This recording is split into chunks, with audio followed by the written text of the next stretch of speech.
You're on the record here on CNN Philippines. I'm Pia Ontiveros. Thousands of passports processed regularly, and it still isn't enough. After distraught travelers take to the internet to complain, the Foreign Affairs Department gets creative, opening 100,000 more appointment slots and launching the passport on wheels. But the issue is far from over. Amid talk of fixers making early reservations, Congress wants to get to the bottom of the delay. Could syndicates be behind diminishing passport appointment slots?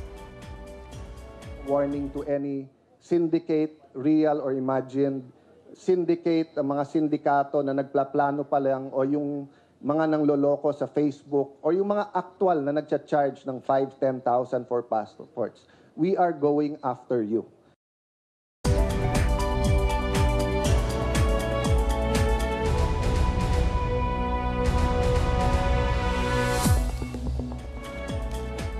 Joining me in this discussion, Bayan Muna Party List Representative Carlos Zarate, Kabayan Party List Representative Siriaco Acoy Calalang, and Linda Tan, President of the National Association of Independent Travel Agencies. Good evening, sirs and ma'am. Thank you very much for being with us. Let's begin with Congressman Zarate. Sir, you filed a resolution asking for an investigation of this, well, passport mess. Yes, controversy. Last January 23, we filed House Resolution number 1608, to go into the bottom of this mess once again of the issuance of passports. This is not the first time that this happened, but I think whether or not there's an issue of so-called syndicates or fixers, that's only the tip of the iceberg in this case. So we want to look into... Sir, yung fixers and syndicates, ito yung mga sinasabi po ng ibang tao ninyo na ito yung mga... Binebenta yung passport appointments ang slots. Kaya nauubos. Yes. Ba? But as I've said, parang tip of the iceberg lang ito. Kasi talagang problema rito, kulang yung... may backlog tayo sa passports, at gusto nating ito ang mas malaliman na tingnan in this investigation that we want to the House Committee on Good Government to look into. Okay, so may at kontrata, yung gusto yes, yung contract na pinasok ng APO. Okay. Well, Congressman Acoy Calalang is also here for the Kabayan Party List. Of course, yung constituency po ninyo ay yung mga overseas Filipino workers, OFW. So, what is your interest here? What are your concerns, sir, when it comes to this resolution of Cong Zarate? We believe there is a syndicate in the passport issuance or getting the slots or appointment for this issuance. There is a problem, I think, with the manufacturer, or this was subcontracted by our government in the printing of passports. So there is a backlog in the issuance of passports. So we think they should be investigated by the government or by Congress at least. Is it just the backlog in the printing, but also parang multifaceted ba itong... Multifaceted po itong issue na ito. Merong backlog sa issuance of passport, and then also on the problem of slots or appointments for applying for passport. Yeah, well, at this point, let's bring into the discussion Foreign Affairs Assistant Secretary Frank Simafranca. He is in charge of the Consular Division of the Department of Foreign Affairs. They take care of all these passport appointments. And I guess, sir, thank you very much for joining us. I guess you're the one who's getting all the criticism for this. Sir? Yes. Simafranca, yes. Well, sir, can we begin with this? Unang-una, meron pa palang 100,000 appointment slots, which you announced, sir, in the last few days. Saan po nanggaling yun? So meron pala. Saan po nanggaling? Yes, Pia. Meron naman talaga Meron talagang available appointment slots, kasi nag-open tayo from January up to June, But we don't open the whole, Kasi we have an available, kasi 9,000. Usually, ang natin is 9,000 daily, But we don't, load all 9,000 kasi mauubos ka agad, Yeah. So we load them on a staggered basis, So that's why we were able to open 118,000, as announced by Secretary Cayetano, I think a couple of days ago. So, and we will keep loading. We will keep loading every now and then. no? Yeah. Well, Additional sir- slots. Meron kaming kuwan dyan eh. Meron kaming schedule of loading slots, no? Yes, okay. Up to June of this year. Okay, we understand that, sir. Pero the reason why I asked that question that way, saan po nanggaling yon? Because itong February, March, April, punong-puno na raw. So, and then you had a lot of very frustrated Filipino citizens who need a passport or to renew their passport. And then all of a sudden, meron palang 100,000. So, were these slots freed up? Ganun po ba yan? Because No. earlier, These are really available slots, no? Kasi, as I've said, we open slots on a staggered basis. No? That's why for January, sa ngayon, we have no more slots, almost no more slots for January. Kasi mauubos na eh.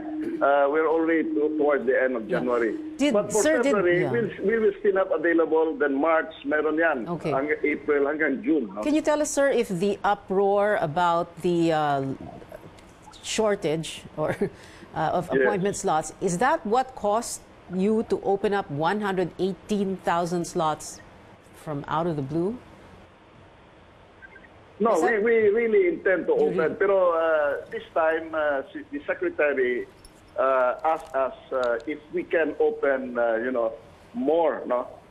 More than what we used to do. So we told him, yes, we can open up to 100,000. No? In fact, a little slightly over 100,000. No? So we told him that. No? Yeah. And he said, okay, let's do it. No? So that's why he announced the other or a couple of days ago na we will be opening 100,000 appointment slots. Okay. And because of the huge demand, no, at saka yung mga, of course, yung mga reports na hina-hijack ng mga unscrupulous individuals na nagbibenta sa internet, no. In a matter of less than 2 hours, no, naubos yung 100,000 slot. Right. So, naubos kaagad. No? Are you able to trace, sir, that other issue? No? So, good news na good news. Ang ganda ng announcement. 100,000 plus slots. Tuntuan na lahat ng tao. Biglang dinumog na yung website ng DFA. Yung website. No? Tapos, to their horror, sus Mariosep, ang tagal daw bago makakuha ng slot. Yes, so, correct. Sir, what happened? And we are, ano na naman po nangyari? We are also addressing that issue. No? We are also addressing that issue because yung bandwidth ng website is very low. No? So that's why we asked Apple to increase the bandwidth. Now they have increased it to, I think from 60, they increased it now to 140 Mbps. Okay. And in the next 2 weeks, they will further increase it to 200 Mbps. So hopefully, with such big bandwidth, we may not encounter the same problems as we are having now. So bandwidth lang po ang naging problema doon sa 118,000 plus new passport appointment slots and nothing else. Hindi po nangyari yung 118,000 appointment slots biglang na-hijack din yung iba doon. Hindi po, sir. Well, can we... There is that possibility, no, na ma-hijack, no.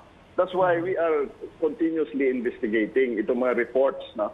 And then the fact that the appearance rate, no, of those who were able to secure an appointment is very high, very low, no. Okay. Sometimes it's on the average it's around 60 to 70%. Yes. So we need to say 30 to 40% hindi nag-appear, no. So bakit hindi nag-appear?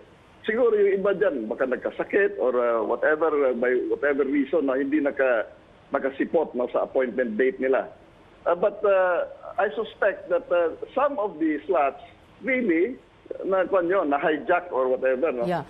Sir, okay. Na-reserve. Yung iba dyan, sinasabi na nire-reserve ng mga unscrupulous or enterprising individuals. Okay, so we've used terms like you said hijack earlier, syndicate ang ginagamit na salita ni Kong Zarate and Congressman Kalalang. Sir, is there a syndicate inside the Department of Foreign Affairs Consular Division?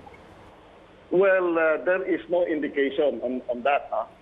There is no indication, but we will continuously investigate. No? I don't think if it's the appointment, there is no trace whatsoever na there is anyone from DFA involved on this. Kasi yung appointment system, that is being administered. Although we do the slot loading, the website is being maintained by APO. Yeah. Hindi kami okay. may Sir, we need to go to a break, but before that, the question is, you said there is no indication that there is a syndicate inside the department, but Yes. you're still investigating. So what is it in your investigation so far that tells you that so far walang sindikato sa loob ng DFA and there is no indication to that effect? Yes, What? that's correct.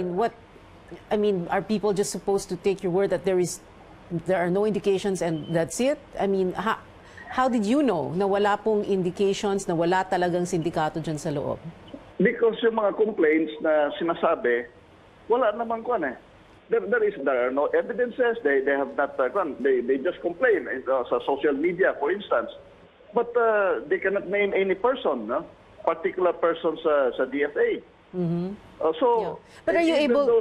those who claim that they were victimized by fixers, wala din, hindi magkapagturo, no? Even yung mga fixers na nahuhuli, halimbawa, hindi magkapagturo ng mga taga-DFA na involved. Oh, sir, yung investigation also, you do a I think it's forensic, no? There is a investigation that goes into the computer system. Is that part of that is part of your investigation, right, sir? Oh, yes, definitely. Okay. Sir, we'll continue talking to you in just a bit, and also to our other guests here. Thousands of Filipinos take to social media about their experiences in getting a passport appointment online. We'll read some of your comments. Stay with us here on The Record. This is On The Record. Still with us, party list representatives Carla Zarate and Siriaco Calalang, and Linda Tan, President of the National Association of Independent Travel Agencies, one of 5 national associations of travel agencies. Let's talk first to Linda Tan. Ma'am, we've had these passport troubles for so long, no? And for a while, ang pinagdiskitahan, for lack of a better word, ng ibang tao yung mga travel agencies. Kasi yung mga travel agencies, sila yung nangha-hijack, sila yung kumukuha ng mga slots na yan, kaya nauubusan. Kaya nauubos at walang makuhang slot yung ibang mga taong hindi dumadaan sa mga travel agencies. I asked that question of another travel association about a few weeks ago, no? And she had her own take on that. What is NITA's stand on that? Okay, nagulat nga kami dahil nawala na kami ng slot. Sa amin pa biniblame yung nangyayari na nakukuha yung hina-hijack yung appointment system, appointment slots. So, last August pa kasi, wala na kaming slots. So, inanggal sa inyo? Inanggal na sa travel agencies. Dahil nga sa ganito, na nauubusan. Just according to the DFA, they talk to us na kung pwede, i-beg off muna namin yung slots namin to give it to the public or to clean the system, their system. So, clean the that's system. Temporary. Yeah. The system of the appointment system. So, that's only temporary, but until now, wala pa rin. So, tapos nag-come up na nga itong malaking problema na hina-hijack daw ng travel agencies. So, nagulit kami dahil wala na nga kaming slots. Paano kami makaka-hijack? Because we have no access on the system. Unlike before, we have slots and we have separate login and we have a registered email. So yung mga appointment na nilalodge namin is through talaga. So unlike sa individual, anybody can create an email and just for fun they will book the appointment slot and then they will not appear. Kanina nasabi ni Attorney Sima Franca na may no-show or something like that. Unlike sa travel agencies, talagang namin... And they would do that for what? Para sa? We don't know, but for the travel agency, all the appointment slots that was lodged in the system, talagang nag-show. And before they appear sa DFA, na-screen na namin yung mga documents. So, Ma'am, in the past, sorry po, no? In the past, when you were still offering yung passport application service, you charge your clients, right? Yes, For we that. have a service fee. Service fee. Yes, Oo. that would be that was consulted also with the DFA on how far that we can charge. But the service fee that we charge to the client on the additional services that we rendered, like yung we assisted them, and then sinusundo namin sila and para mag-appear sa so parang transpo, no? yes, the transportation, mga ganon. So akala nila malaki masyado yung charge, hindi naman. Okay. And it's it's a choice of the applicant if they were going to avail, because they knew how much is the fee for the DFA. So it's their choice. Yeah, and how much would you charge before? We usually charge 1,700 to 2,000 up to 2,500. Okay, okay. And ngayon na walang appointment slot, and even before, no, what did you hear in the industry? Ano ba yung kwento sa industriya na, so sino ba talaga ng hijack? Kung hindi kayo, sino? Ayun nga. Maski kami, nagko-question kami, bakit, saan ang gagaling ang pag-hijack? Kasi we have no access talaga sa system, so we cannot hijack the slot. Okay. Well, what do you think of, allegations, insinuations coming up na baka nga may sindikato sa loob? Although, like and let me repeat that, ASIC Simafranca saying na so far no indications that there is a syndicate from inside the Department of Foreign Affairs, Consular Affairs Division. For us travel agency, we don't know yet. We don't know also. But according to the feedback of the applicants that calling us for appointment, merong ngang may sindikado daw, ganon. Pero hindi namin alam kung ano talaga. Kasi mahirap din magbitaw ng, we don't want to pinpoint kung sino ba talaga. Pero on the side of, on behalf of the travel agencies all over the Philippines, we have no access on the system. Yeah, let's speak to Assistant Secretary Simafranca again of the Consular Affairs Division of the DFA, sir. Yes, ma'am. Yeah. Yes. Sir, will we ever know the truth behind this about what was behind itong naubos yung passport appointment slots, and then, well, this latest case, you made available 118,000 plus new appointment slots, and it's gone just like that. Will we ever know? Or are we... Well, we are looking into that, no, Pia, no? And yung the representative of the travel agency is correct, no, na wala na silang wala na silang slots na binibigay, no. Wala na kami binibigay na quota para sa kanila. Their 1,000 or 1,200 slots were taken away from them, no? And the reason for that is that it was just a matter of priority. Kasi itong mga OFW, yung tinatawag na first-time OFW, they were demanding, no?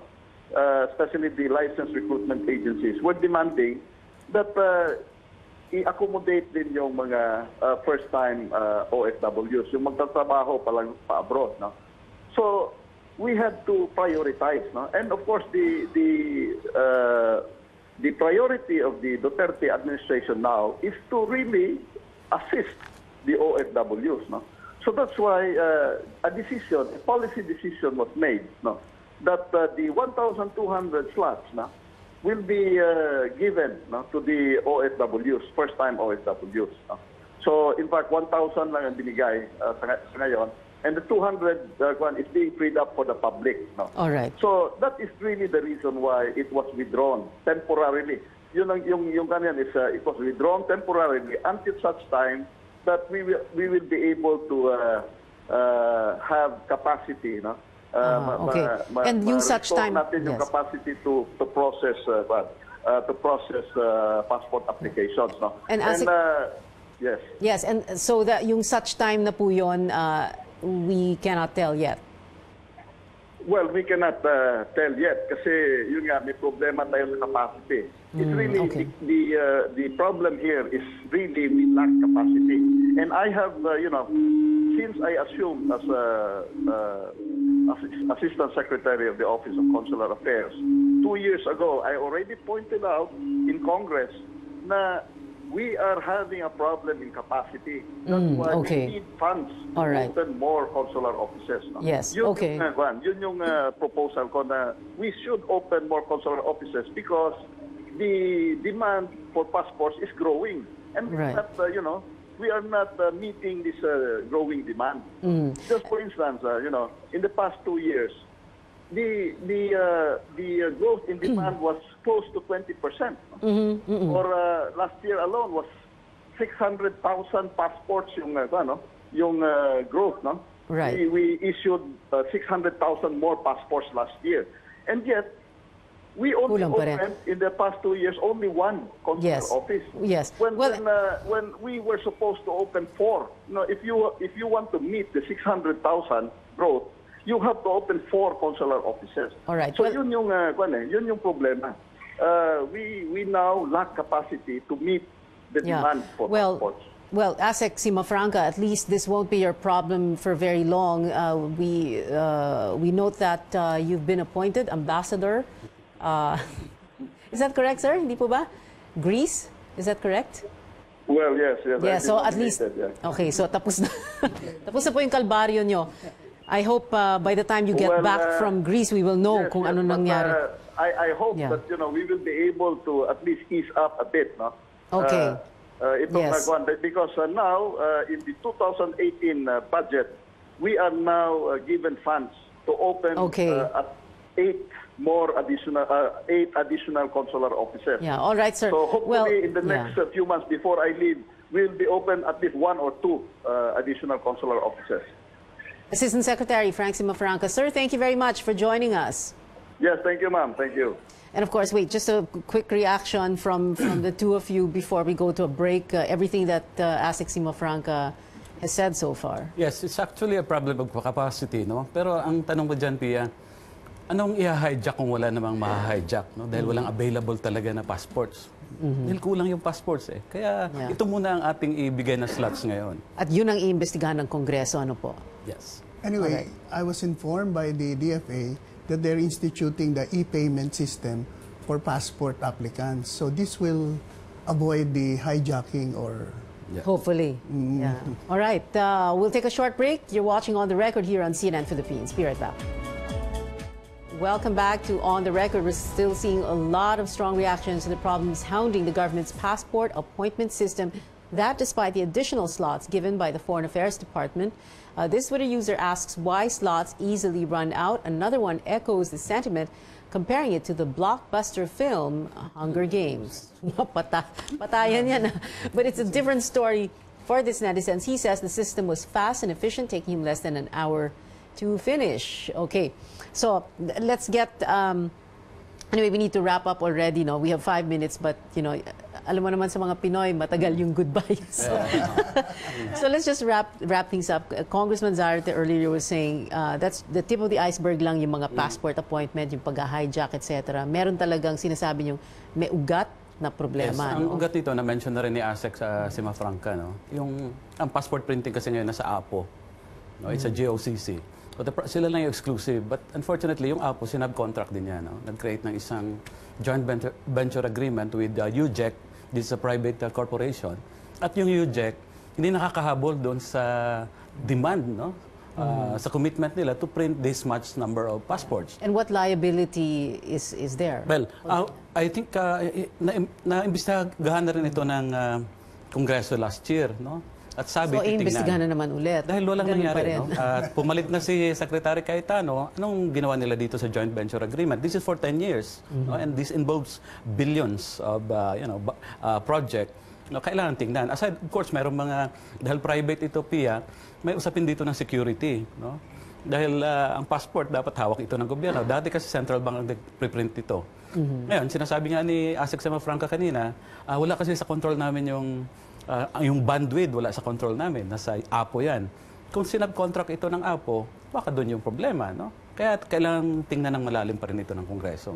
And you think with this investigation this time around, we're going We hope to get solve this results, mess? no? We hope I mean, to are we get really going to get to the bottom of this? Or, like all things, like many things, you have an investigation, it's long-winded, Yeah. it takes forever, it's dramatic, it's sometimes violent, no? And then in the end, we just go back to Hopefully, no? Kami naman dyan. Yeah, will this administration be able to resolve this once and for all? That's the challenge to the administration, no? Kasi ang tatamaan naman talaga nito mga ordinaryong mamamayan natin, no? Sino ba ang nagpipila ng mahaba diyan para kumuha ng passport? Karamihan diyan yung mga kababayan natin gusto maghanap buhay sa labas, no? Hindi lang naman biyahe-biyahe at mamasyal, no? Karamihan talaga yung mga kababayan natin gustong kumita sa labas. Is this a little bit, I don't know, ironic? I don't know if that's the correct term. The passport, it's everybody has a right to get a passport. You're a Filipino national, you get to have a Philippine passport, and yet it's so difficult, di ba? I mean, isn't that why people are so frustrated, Congressman Kalalang? You know, the right to travel is inviolable as enshrined in our Constitution. We have the right to travel. We have the right to pursue a gainful occupation anywhere. Well, anyway, I commend the DFA for giving a express lane to OFWs or contract workers. So they have a lane to expedite their passport application. But you see, there are some OFWs who are applying only for a contract or a job, but the agencies requires them to have a passport. So wala pa silang passport, nire-require na ng recruitment agency na mag-apply sila. So, what sector do they belong? Wala pa silang contract ng employment, but required na sila mag-apply ng passport. So, they have to use an agency or they have to apply on their own. And this delays their deployment as a contract worker. Right. We hear many sub-stories. But anyway, so we have a minute. So you have 20 seconds each for final words. Linda Tan, let's begin with you. Okay. Removing our passport does not affect the backlog or the appointment system hijacking because we're serving also the public. Our applicants are also public because ayun yung reason na binigay sa amin ni ASEC Semafranca na dahil ni-remove sa amin because they gave it to the public. So, kaya sinabi ko sa kanya, we're catering for public also. So, parang wala namang effect, diba? Na hindi nakatulong sa DFA na tinanggalan kami ng slot. Actually, kami ang nakakatulong because na-screen namin ang mga papers or requirements ng mga applicants prior the appearance, unlike yung diretso na walang guidance on the requirements. Kaya ang tendency, bumabalik, minsan twice, thrice ang balik ng mga applicants just to complete the requirements for the passport. All right. Congressman Kalalang? Yes, well, I commend the DFA for issuing 10-year passport. So this will lessen the problem of backlog. So sana mabigyan lahat tayo ng 10-year passport tsaka maprintan ng maraming passport ng ating printer or manufacturer. Or we should get another printer or manufacturer for new passports. This will solve the issue of backlog. Congressman Zarate. Yes, kailangan tingnan ulit ito ng Kongreso, no? Nagkaroon ng investigasyon noon, pero parang walang nangyari. Aanin mo yung 10-year na passport kung wala naman may bibigay na passport sa'yo, no? Dahil may backlogs nga. At apektado lahat, no? At nakakalulungkot tingnan yung nangyari doon sa Manila City Hall nung nakaraang linggo, no? Right. Na talagang kawawa yung mga mamayan, no? Well, you could see the frustration. Yes. Yeah. So, challenge ito, hindi lang sa Kongreso, kundi sa DFA at sa Duterte administration, tingnan ang problemang ito at kalkalin. Huwag lang yung doon sa taas, no? Ang malalim na problema para talaga masolusyonan natin itong perennial na problem na dito nga sa issuance ng passport.